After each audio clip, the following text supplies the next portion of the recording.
Welcome to the show. This is episode 6 of the conversation with Sky Women. We talk to women who have fallen victim to all kinds of scams online. And in some instances, these women have lost not only millions, but they've lost their families, they've lost their dignity, they've lost their support system. And in some cases, these women end up in such desperate situations that they end up in shelters, not having anywhere else to go. And we may think that we are immune to this happening to us, but believe it or not, this happens to professional business people, to doctors, to lawyers. It can happen to just about everyone. Today we share the story of a lady by the name of Petro Swart. So don't go anywhere. We'll share her story shortly.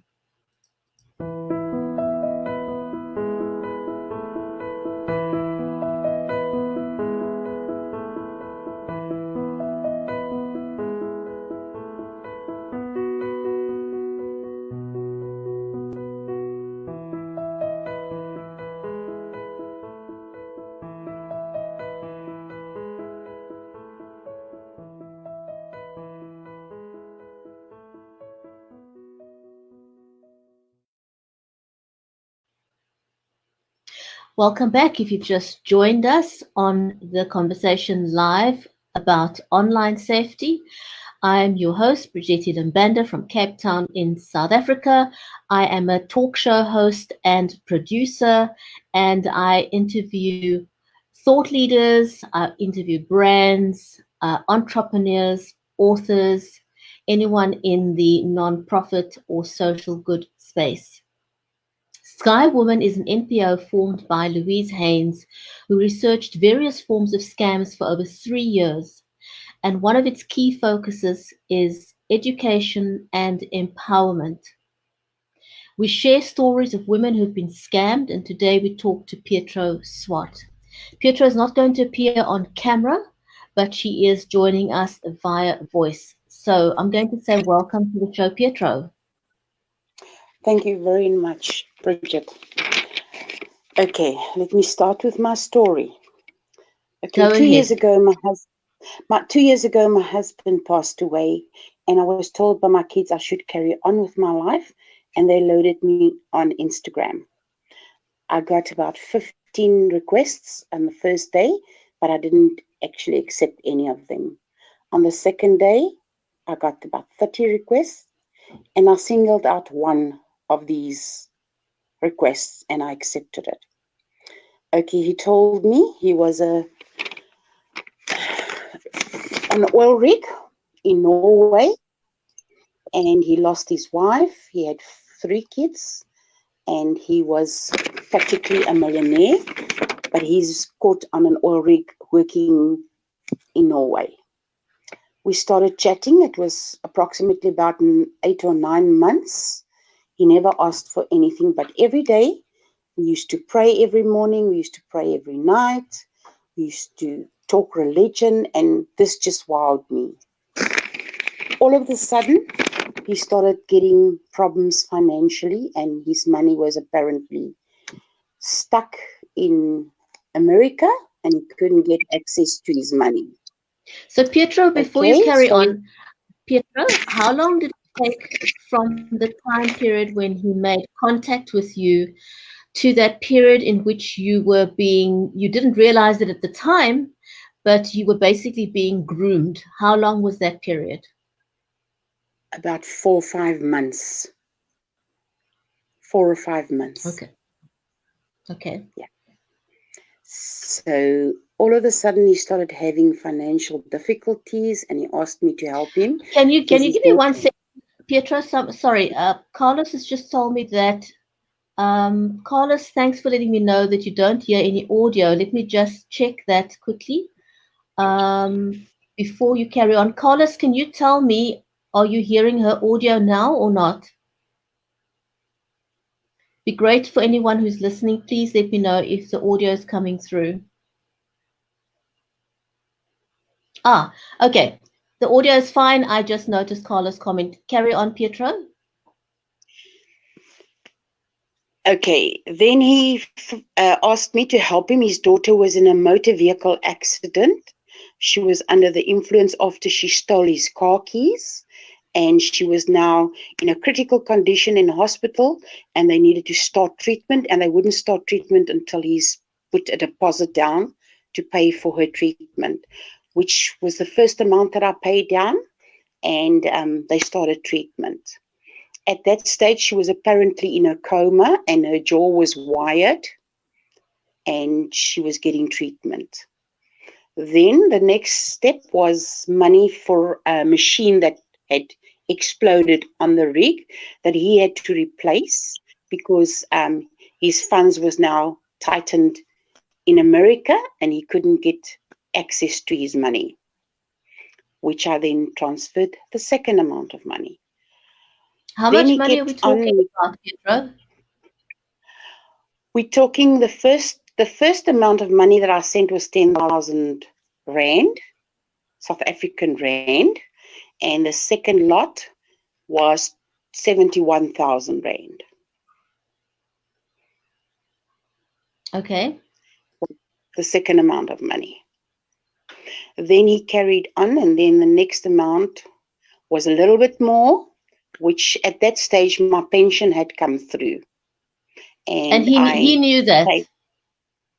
He knew that because beforehand, he asked me questions of what I was doing, and I said to him I was retired and I was waiting for my pension fund money and things like that. And he knew about that. So the next thing, my pension money came through, and I deposited that full amount into a bank account. But three of the transfers was through Western Union. It was through my net bank account into three banking accounts in America. So that's what I did. And when he contacted me again, he said to me he needed more money, and I told him I don't have any more money. And I confronted him, and then he blocked me. Immediately he blocked me on everything. He didn't contact me anymore, nothing. Then he kept quiet for a while, and then he contacted me again, and he wanted me to help him again. And I said to him, there's no way that I could help you because I don't have any more. I only now have my property, my flat that was available. So he said to me, can I not sell the property? And that's what I did. I sold the property. What made you listen to him at that point? Why were you why do you feel you were unable to stop at that point? Because he was very, very convincing. His daughter at that stage was now chatting to me on Hangout as well. And she was promising me and telling me her dad is real and he's not a scam and I must believe him. And they've sent me addresses and photos of the home that they own in the US. And she said to me that she wants me to be coming soon. And if he can get that money, he can come to America and arrange for my visiting passport and my letter of recommendation so that I can come through to America to live with them. Okay. And did you feel in your gut, did you have any warning signs in your gut at that point? The only warning sign I had at that point was he didn't want a video call because he dropped his phone in the bath and the phone was damaged, according to him. The phone was damaged. He couldn't video call with me. That was the only red flag that I saw in all of the conversations and everything we had. Because remember, this man was now talking religion to me, and I was in a previous marriage where religion meant a lot to me. So that was actually a plus point, because I knew why would a man in religion lie to me? You understand what I'm saying? And tell me, did you share any of this with any of your in real life friends or with your family, or did you keep all of this quiet to yourself? At first, I kept it quiet, but then all of a sudden, I actually broke down and I told my daughter. He even spoke to my daughter on the phone and convinced her that he was real. And then the red flags came up with me and my daughter together when we confronted him. The red flags came up one by one by one. Yeah. Petro, if you look back on your experience now, it took 4 months. It took 4 months of grooming before he went in for the kill. Yes. What would you want to say to women in your situation where you're feeling lonely and vulnerable and they are on social media? What are the lessons learned that you would like other people to know? Okay, first of all, I was in the Nedbank fraud department and I never knew about cyber fraud and this type of crimes. Not at all. I was a victim of psychological crime and emotional abuse. People label you, they judge you. You lose your family, you lose everything. I ended up in a shelter and it's not a nice place to be. We need to educate people, women specifically, about these things. We need to get shelters for people that was scammed by cases like these. Today's shelters is not for people for psychological and emotional abuse. All I wanted was love, and the scammer knew that. They are bad people. Please, ladies, don't give any money to anyone. Don't get caught up and don't give in. We salute you all because you all are wonderful women. May God bless you all. So we need some form of support system other than what people find online. We need real life support systems for people, and we need a lot more education about people who have been like yourself, who've been victims Yes, of online psychological crime, because the yes, crime against you basically continues after you've been yes, scammed, because yes, essentially that crime is continued by your family members, by your circle of friends, yes. by business associates. Anybody within your circle is perpetuating the crime against you by not finding means or ways to support you. Definitely, definitely. I've got no means of support. My kids don't want to know anything about me. According to them, I'm dead. They don't want to know me. I've lost all their inheritance. And my friends has just caused tears all the time for me. What do you want to say to your family at this point, Pietro? What do you want to say to your children? I want to say to my kids, I'm sorry for what I've done. God has forgiven me. Why can't you forgive me? That's what I want to say to them. I'm only human. Everybody makes mistakes. And I made the mistake. And I've paid very dearly for it. I want to reiterate to everyone that, the idea that this only happens to lonely women is an absolute fallacy.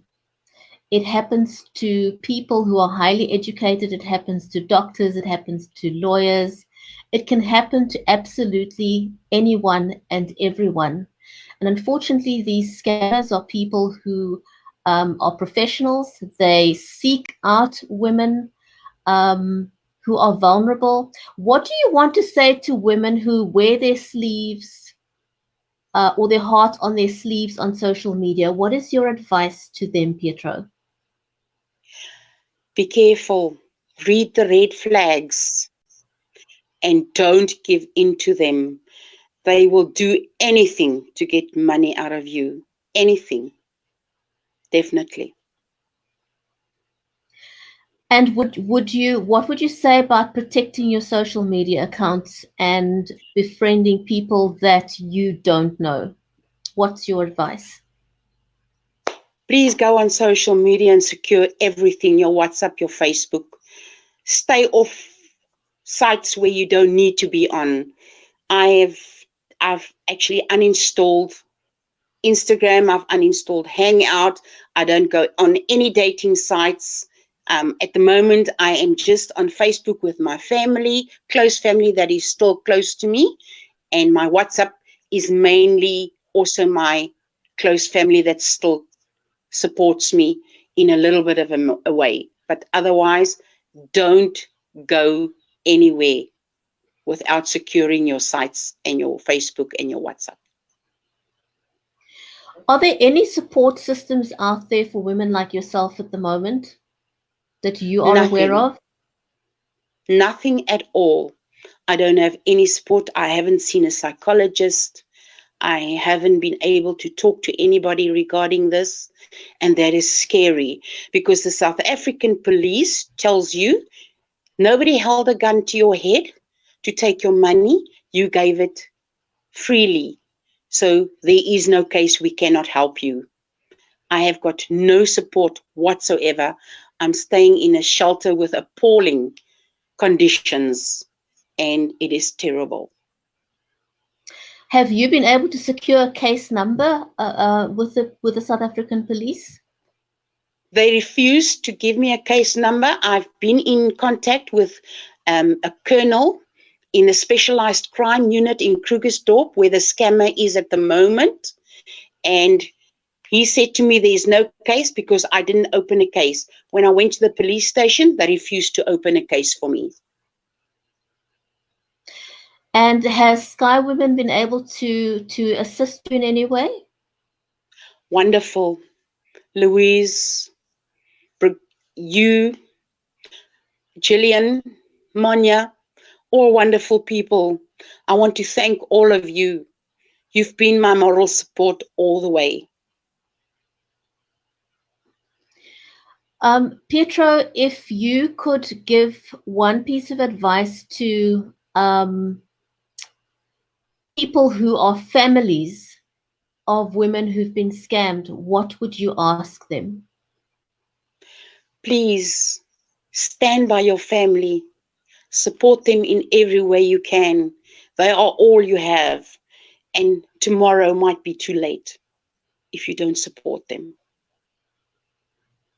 What are one of the risks that you face? I'm going to ask you because I've heard this from other women. Do you feel that you are suicidal? Yes, at the moment, yesterday and the day before, I was very suicidal. And thanks to Julian, Monia, and Louise, they helped me cope and go through it. And if it wasn't for them, I wouldn't have been here today. At the moment, I'm in a very, very bad place and I'm not happy. But there's nothing I can do because I've got nowhere to go, no family to take me in, nothing at this point in time in my life. So stand by your family, people. It might be too late tomorrow. Pietro, I want to thank you for your strength and your courage, for sharing your story. And I really do hope that your children and your family will hear this message and that they will reach out to you and open up their hearts to you again. I'm sorry that you've ended up in this situation. And again, the reason we are broadcasting this is that we want to create awareness. We want to help people understand that this can happen to anyone and everyone. We all go through periods in our lives where we are lonely, we feel sad, whatever the circumstances may be around that. But the warning is that when you find yourself in a vulnerable situation, to be very careful how you share that on social media. Be careful that the people that you discuss this with are people that you know in real life. And Yes, and the definitely. moment someone tries to, I think, the pattern I've noticed, Pietro, is that when these people offer support, I've seen this in almost every single interview I've done this, their method seems to be to find a way of isolating you and having these conversations in a manner that will win your confidence by seeking to pull you away from your real life friends and from your family. Yes, definitely they do that. I was taken off Instagram to hang out, and we spoke on telephone calls practically 7 to 10 times a day. He used to call me and chat to me, and every time that he chatted to me, it was religion, religion, religion. So the warning is be incredibly careful. And the other alarm bell that that seems to be a common thread as well is when they find creative ways of not wanting to talk to you on camera. There'll always be some form of excuse why they cannot appear on camera. And that would be Yes, another warning sign. definitely, definitely, because all of a sudden his phone fell in the bath, and the camera was damaged, as well as his daughter. She couldn't talk to me because her jaw was wired, and she only typed to me via Hangout. The other thread that I seem to that seems to come through from everyone I've spoken to so far is to create awareness that these are professional scammers and that they use software to alter voices. They can change their voices. They can alter voices so that it can sound like a child. It can sound like a female, and these means all tend to, or is an attempt to create credibility to their story. Definitely, because he had a very Texan accent, and he came from Georgia. According to him, his house was in Georgia, and he had a very, very good Texan accent, and his spelling was immaculate. He never made spelling mistakes at all. So he was very professional in his job. Right. We've got a comment from Barend and also from Louise, and they're asking that we find ways of supporting Sky Women. It's a registered non-profit organization to help women like Pietro who are stuck in an unfortunate situation of being in a facility that is not clean and that is not safe and really not livable, conditions that people who are victims of cyber fraud shouldn't find themselves in. So if you have a means of contributing to the nonprofit Sky Women, then please reach out to them. The links will be in the comments. Pietro, I want to thank you for sharing your stories. Any final word you'd like to share with anyone? Ladies, hang in there, work with Sky Woman. We're going to make it to the end, and we will get on top of it. That's all. And God bless you all. Thank you, Pietro. And I want to thank each one of you for watching the show. Thank you for listening to these stories. Thank you for helping us to create awareness.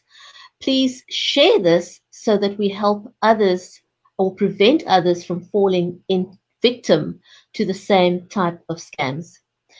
Thank you again, Pietro, and thank you everyone for watching. From me, Brigitte Thank you Lambanda so in much. Cape Town. Keep well. Thank you, Pietro. Goodbye for now. Bye-bye. Bye.